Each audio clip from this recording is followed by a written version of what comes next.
Hi there, very good morning. Welcome back to ET Now. You're watching Market Cafe with me, Kanishka Sarkar and Srishti Sharma. And over the next 1 hour, we'll take you through all the global and domestic cues that you must watch out for and also tell you about the stocks that you must keep on your radar today.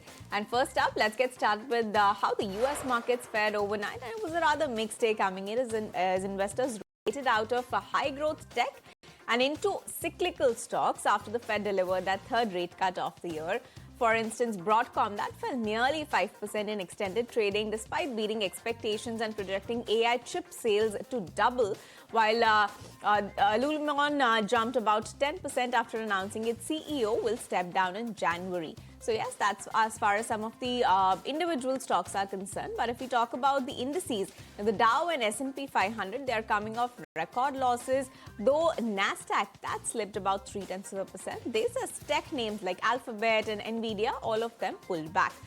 For instance, speaking specifically of the indices, the Dow, that rose more than 640 points or 1.3%. It was helped by strong moves in Visa, Nike and United Health.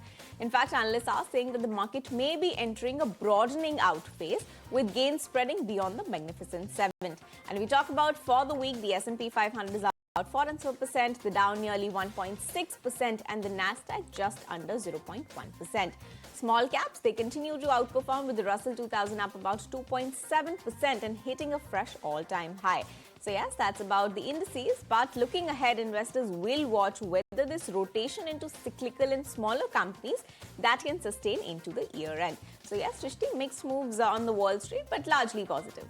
All right, so good handover when it comes to the US markets, but when it comes to the move in the gold, silver as well as commodity prices, other than them and especially the crude oil prices, they are interesting too. Firstly, with respect to the oil prices, then oil is set for a sharp weekly loss of over 3% when WTI is seen to be stabilizing near that $58 per barrel mark, wherein there are some concerns offsetting the Venezuela tensions, wherein US natural gas prices that has seen to be dropping to a 5-week low. But along with that, what we have seen is very good moves when it comes to the gold as well as silver prices, because gold overnight was up almost 2%. As of now is hovering around that $43 per ounce mark, but silver surged almost 6% in yesterday's trading session, but is seen to be retracing a bit. But yes, of course, silver is very close to its all-time high levels.